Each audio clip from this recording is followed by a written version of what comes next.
Wama lan utawi getih nakoso kang kurang ala aqallil haid ing atase paling sithik-sithike getih haid. Auzada utawa tambah al aksari haiti ing atase getih haid. Fahuwa mongko utawi mana koso auzada iku istihadatun getih istihadah. Jadi nifas itu nifas wadamu yahruju akibal wiradah. Jadi nifas adalah definisinya, kalau haid kemarin kita sudah tahu tamu bulanan. Sekarang nifas itu apa? Nifas itu adalah darah yang keluar yang membersamai atau disebabkan karena dia lahiran. Itu adalah nifas. Wa aqalluhu lahda wa aksuru situna yauman wa ghalibuhu arba'una yauman. Nifas itu paling sekali keluar atau saat kecerotan biasa bahasa bahasa Jawanya. Jadi sebentar. Lahdo bahasa Arab biasanya lahdo sebentar. Jadi bebarengan terus berhenti. Nah, itu paling sedikit. Juga paling banyaknya 60 hari, berarti sampai 2 bulan. Tapi biasanya itu darah nifas itu cuma keluar selama 40 hari. Wa mana kosoan akallil haidi au zada ala aksari haid fa huwa istihadah. Dan apabila darah tersebut itu keluarnya itu kurang dari haid, aqallul haid ya. Bahas ke haid lagi. Aqallul haid itu kan yaumun wa lailatun. Satu hari satu malam. Kalau kurang dari itu ataupun melebihi 15 hari, maka itu bukan dikategorikan darah haid, melainkan darah istihadah. Bahwa istihadah, maka darah yang keluar dari seorang wanita yang sedikit ataupun lebih banyak daripada masanya dia haid itu adalah darah atau itu. Waqallu zamanil hamli waqallu zaman hamlan wadai paling sidik-sidik zamane hamil iku tatu asyurin iku 6 bira-bira bulan walah dotanilan tatu asyurin iku 6 bira-bira bulan walah dotanilan rong kecrotan wa ghalibuhu lan utai kaprai amel iku tis'atu asyurin 9 wulan wa aksaru lan paling akeh-akeh zaman hamil iku arba'u sinina 4 pira-pira tahun. Tahun. Waqalu zaman hamil, jadi sekarang bahas hamil. Hamil itu waqalu zaman hamil sittatu asyhur. Hamil itu paling sedikitnya yaitu adalah 6 bulan. Jadi hamil itu paling sedikit itu 6 bulan. Jadi kalau itu paling sedikit hamil. Jadi bisa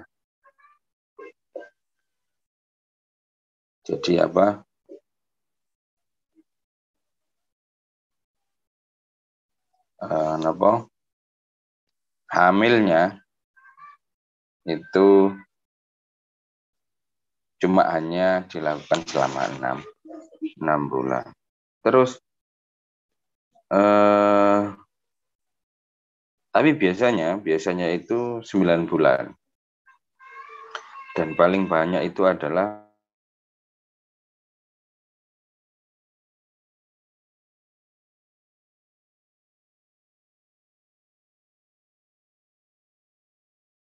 nya 9 bulan, rata-rata 9 bulan. Tapi bisa 6 bulan, bisa 6 bulan. Maka biasanya di beberapa mazhab, contohnya di mazhab Syafi'i, itu kalau hamil di luar nikah terus bukan tapi ada beberapa kaul itu nanti nasabnya ikut mana selagi kalau dia di bawah 6 bulan ada mujtahid, ada ijtihad, ada mujtahid madhab. Jadi mujtahid yang berjihad seperti madhabul arba'ah, ada yang mengijtihadi hasil ijtihad tersebut. Itu boleh, nasabnya masih ikut bapaknya. Kalau dia lahirnya di atas 6 bulan. Kalau di bawahnya maka dia dianggap anak nasabnya nggak ikut bapak. Tuh. Maka biasanya hati-hati kalau ada wali-wali hakim gitu. Walinya siapa? Wali hakim. Biasanya wali-wali hakim itu biasanya tanya kalau biasanya orangnya tahu. Ini dulu lahirnya tahun berapa, nikahnya tahun berapa. Itu. Terus selisihnya 6 bulan berarti dianggap nasab. Karena nanti itu bapaknya otomatis tidak sah untuk menjadikan dia wali gitu bapaknya. Itu nggak sah. Ma yahrumu bihadasil asghari. Ma yahrumu mautai barang yahrumu kang haram bihadasil bil hadasi kala sebab hadas al asghari kang cilik. Siji as-salatu iku salat liqauli sallallahu alaihi wasallam karena dawuhne Allah sallallahu alaihi wasallam la yaqbalu ora den terima la yaqbalu ora nerima sapa Allah salatan ing salat bi ghairi tahurin kelawan saliyane suci. Asani kang kaping pindho iku at-tawafu tawaf. Liqauli sallallahu alaihi wasallam krana dawuhne Allah sallallahu alaihi wasallam innamat tawafu angin pesine utawi tawaf bil baiti kelawan ing dalem Baitullah salatun iku salat. Sali sukang kaping 3 iku mashul mushafi basuh jemek mushaf wa hamluhu lan gawa mushaf liqauli ta'ala karena dawuhne Allah ta'ala la yamassuhu ora kena jemek ing mushaf ilal mutahharuna angin sapa wong kang padha suci kabeh. Liqauli sallallahu alaihi wasallam liqaulihi karena dawuhne Kanjeng Nabi Muhammad sallallahu alaihi wasallam sallallahu muga maringi rahmat takdim sapa Allah alaihi ing atase Kanjeng Nabi wasallam lan maringi keselamatan sapa Allah la yamassu ora kena jemek Al-Qur'an ing Qur'an illa tahirun kejaba angin sapa wong suci. Jadi ma yahrumu bihadasil asghar. Apa yang diharamkan bagi orang-orang yang mempunyai hadas kecil.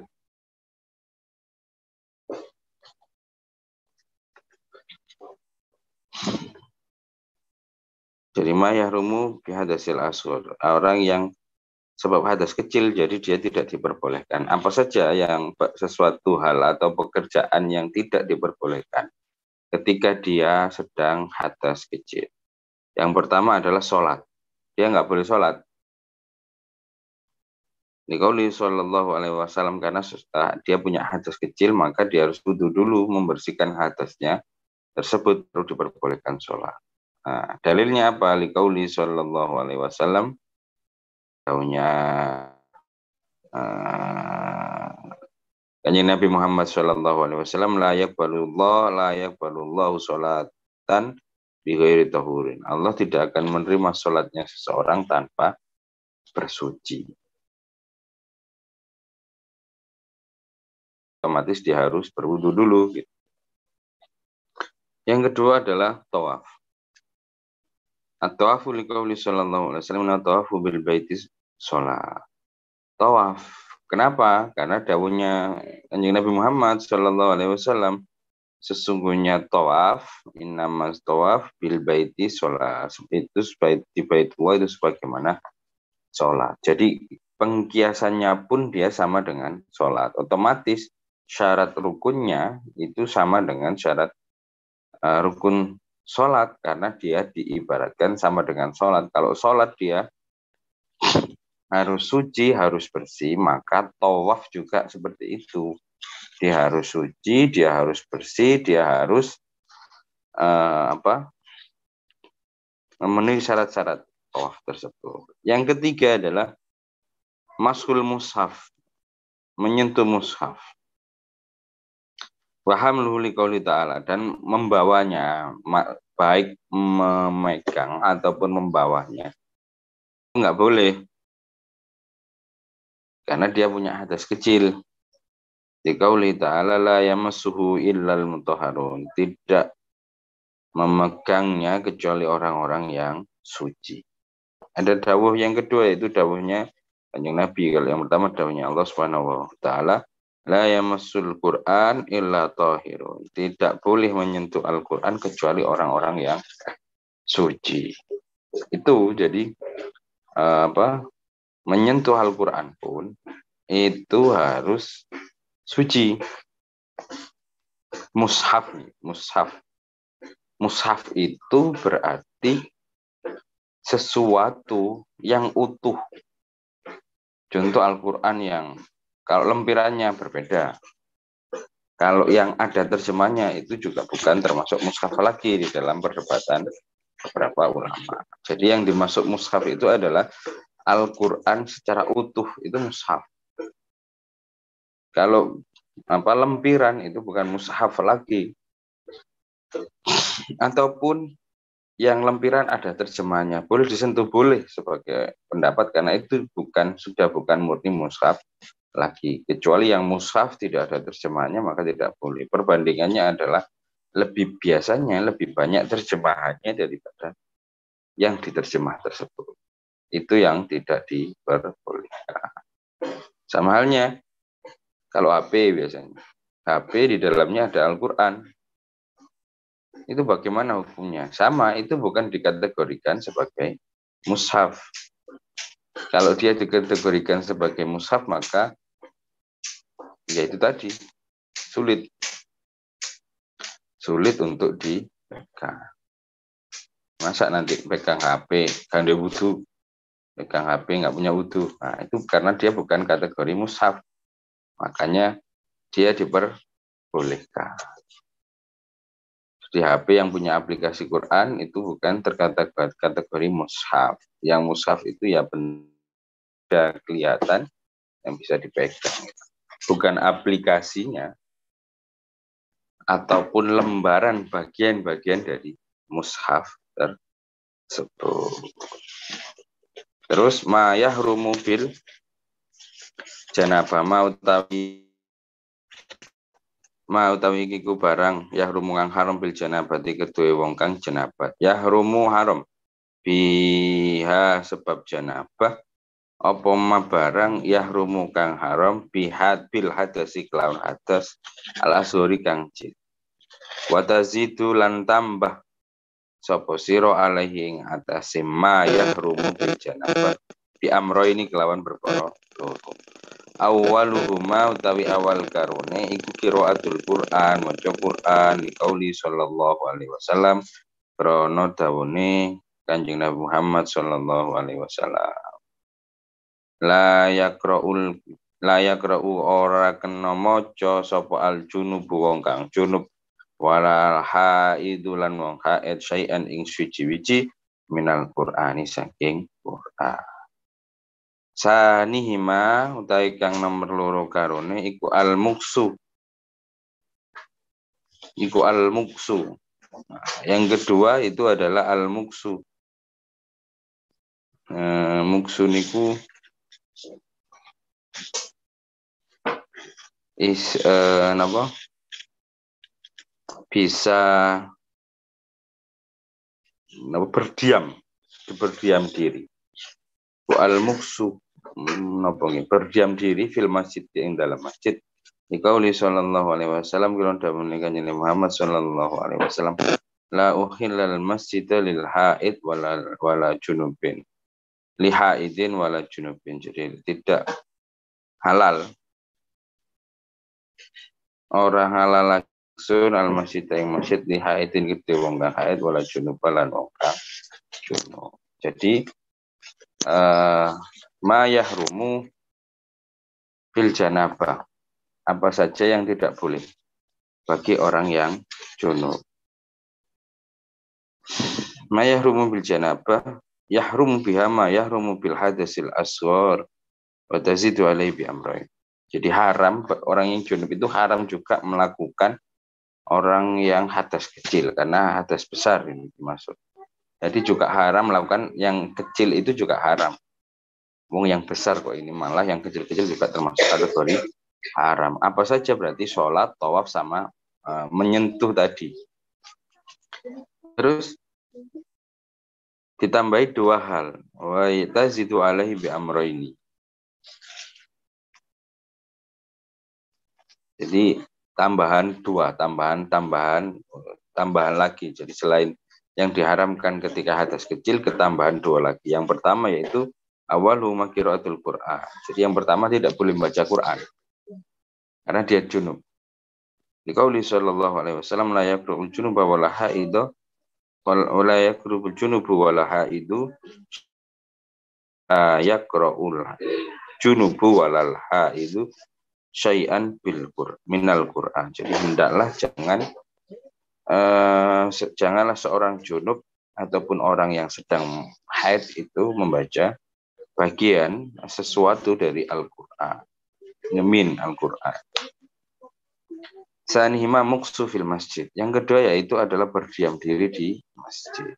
Liqauli sallallahu alaihi wasallam la uhillul masjida li haidin wala junubin. Jadi karena apa tidak diperbolehkannya dawuhnya Kanjeng Nabi Muhammad SAW tidak dihalalkan, aku tidak menghalalkan masjid bagi orang yang haid dan pula orang yang sedang junub. Jadi begitu, kalau yang hadas kecil itu tadi sholat, tawaf sama menyentuh mashul mushaf.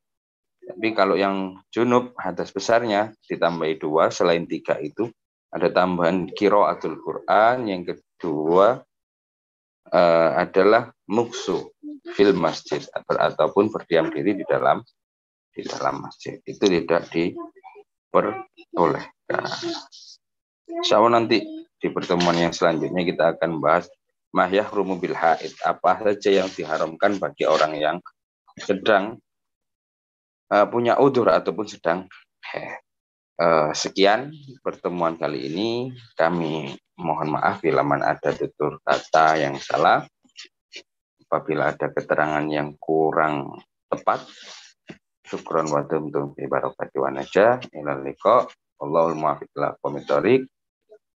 Sampai ketemu di pertemuan yang selanjutnya. Wassalamualaikum warahmatullahi wabarakatuh.